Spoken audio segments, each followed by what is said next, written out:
तर तिकडे नांदेडमध्ये शिंदेंच्या शिवसेनेनं भाजपला बिनशर्त पाठिंबा दर्शवलाय। युतीसाठी एकनाथ शिंदेंनी अशोक चव्हाणांना फोन केलाय। महापालिका निवडणुकीत एकमेकांविरोधात लढणारे भाजप आणि शिवसेना आता मात्र एकत्र आलेत। अशोक चव्हाण आणि शिवसेनेचे आमदार बालाजी कल्याणकर यांनी संयुक्तरित्या पत्रकार परिषद घेत ही घोषणा केलेली आहे। पार्श्वभूमी अशी आहे की आमचे प्रयत्न होता की पहिल्यापासून युती व्हावी, आमचा प्रयत्न होता, पण त्यांच्याकडे मागणी जास्त पण होती। आमच्याकडे 550 लोकांचे अर्ज होते, त्यामुळे अधिक मागणी असल्यामुळे ते जुळू शकलं नाही। फॅक्ट आहे, आता निवडणूक झालेली आहे, निकाल लागलेले आहेत आणि एकनाथ शिंदेंचं माझं बोलणं झालं या विषयावर। तर त्यांनी म्हटलं की त्याला युती घ्यायला बरं होईल, त्यामुळे आम्ही तो निर्णय घेतला की सोबत घेऊन काम करायचं। तर भिवंडीत महापौर पदासाठी काँग्रेसची मोठी खेळी खेळली गेली आहे। काँग्रेसकडून भिवंडी सेक्युलर फ्रंटची घोषणा करण्यात आली आहे। समाजवादी पार्टी, काँग्रेस, शरद पवारांच्या राष्ट्रवादीने एकत्रित येत घोषणा केली आहे। भिवंडीत काँग्रेस पक्षाचा महापौर बसणार। काँग्रेस महापौर पदावर आता हा दावा करण्यात येतोय।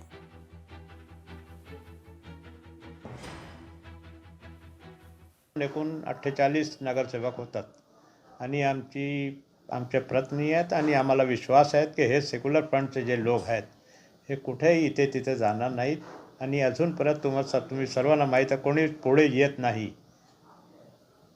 तर हे निश्चित आहे की काँग्रेस पक्षाचा मेयर जे आहेत सर्वात मोठा पक्ष असल्यामुळे काँग्रेस पक्षाचा मेयर होत आहेत। कोल्हापुरातील वस्तू संग्रहालय गेल्या 3.5 महिन्यांपासून बंद आहे। राजश्री शाहू वस्तू संग्रहालयाला 3.5 महिने कुलूपच आहे। काम पूर्ण झालंय तरी देखील वस्तू संग्रहालय बंद अवस्थेत आहे। वस्तू संग्रहालय तत्काळ सुरू करण्याकरता शाहूप्रेमी आक्रमक झाले। कसबा बावड्यातील शाहू महाराज जन्मस्थळावर प्रजासत्ताक दिनी आंदोलन छेडण्यात येणार आहे। 26 जानेवारीला शाहूप्रेमी उपोषण करणार आहेत। स्मारक तयार होऊन वस्तू संग्रहालय पूर्ण होऊन सुद्धा जर ते बंद राहत असेल तर किती दुर्दैवाची बाब आहे। कोण एवढा धारीतला शंकराचार्य आहे, शुक्राचार्य आहे, जो शुक्राचार्य आहे की ज्याच्यामुळे हे काम थांबलेलं आहे। तातडीनं राजश्री शाहूंचं वस्तू संग्रहालय खुले करावं म्हणून आम्ही 26 जानेवारीला कोल्हापुरातील तमाम शाहूप्रेमी, शाहू जन्मस्थळ कसबा बावडा या ठिकाणी आम्ही उपोषणाला बसणार आहे। तर नागपूरचा महापौर फेब्रुवारीच्या पहिल्या आठवड्यात निश्चित होणार असल्याची शक्यता आहे। 30 जानेवारीला महापौर पदासाठी अर्ज दाखल करण्यात येणार आहे। नागपूर महापालिकेत महापौर पद सर्वसाधारण महिला प्रवर्गासाठी आरक्षित झालंय। भाजपमध्ये सध्या महापौर पदासाठी अनेक नावांची चर्चा आहे।